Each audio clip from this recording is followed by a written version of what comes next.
โคตรงามอ่ะมักมุมนี้สุดเลย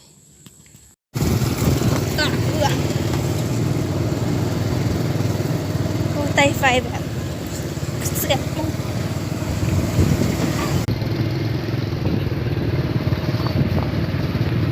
วิวกำลังดีแต่ทางพอดีแซ่บ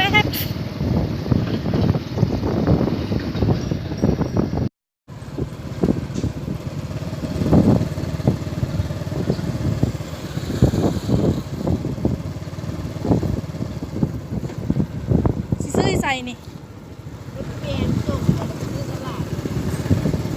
เด็กลองฮาร์ดอื่นดูค่ะ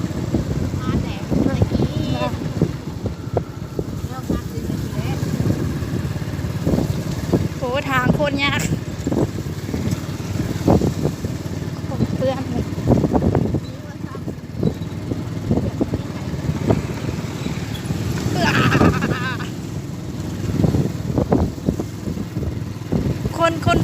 คนขับนำโบยานแต่คนอยู่ด้านหลังมันยานจะเป็นไงมันยานนี่ดี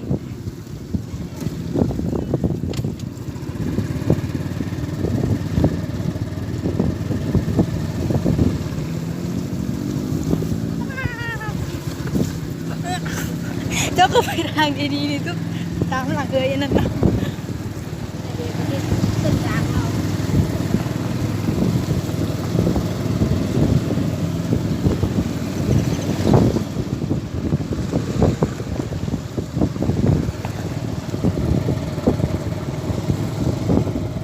มืดฝนมาอีกหรือติบอก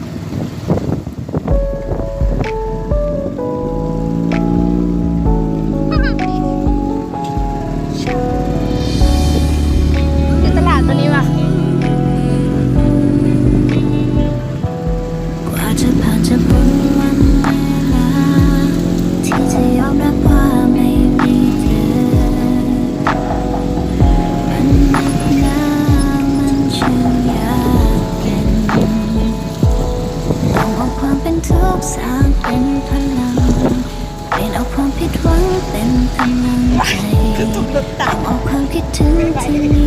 ต้องจับกันไม่ให้ท้อใจเก็บทุกอย่างกลับมาวางตามเดิมเอาของและรูปเธอคืนมามาวางไว้ที่เดิมนั้นให้ได้มองไปแล้วมันมีเธอให้มองไปแล้วเหมือนว่าเธอยังอยู่เอาชีวิตให้ก้าวไปให้หายใจไปวันทุกการเดินทางของฉันรู้จะมีเธอมองดูไกลๆจะดีจะได้จะลองจะลุกขึ้นเดินต่อไปถึงแม้บางครั้งจะเงียบเหงา งามไม่ความเจ้าโอ้บังคุณในดูนั่นได้เจ้านะได้เจ้าน่ะได้ลีโอ้ได้เลยนี่งาม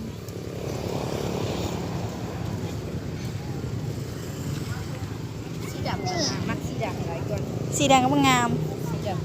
ำเดี๋ยวสีแดงคือกันเถอะสีเขียวก็งามด้วยนี่ห้องหมักแถวเราต้องใส่ไว้ได้งามมากกว่าสีเลย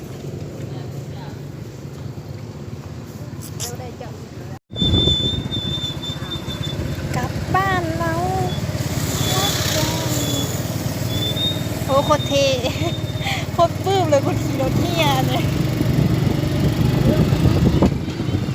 ว้าวดูอีปัญญาโอ้เดี๋ยวสปีดเลยปัดลบจะตายเห็นเร่งขนาดนี้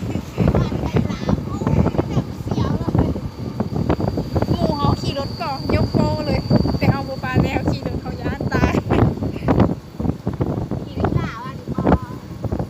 ไปใส่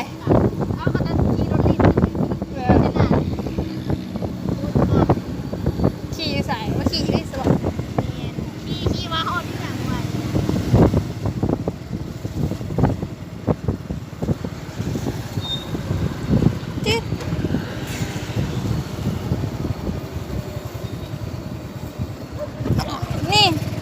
ที่บอกเปิดไฟพอเปิดไฟออกไปใช้เด็กน้อยนี่ ตัวน้อยเลยนะคะ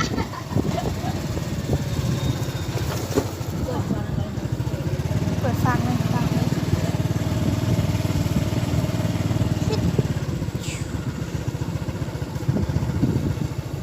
ฮอตเลยรถไฟสานลูกค้าที่บอกลูกค้าฮึบโอ้โนโหท้องฟ้าโคตรงามอะตอนนี้7 โมงแล้วเลยแต่มันยังแบบยังบวมมืดนะยังมัวมัวอุ้ยโคตรงามอะมักมุมนี้สุดเลยโหแมงวันตอมอีหยังเนี่ยโอ้ตามแมงวันตอม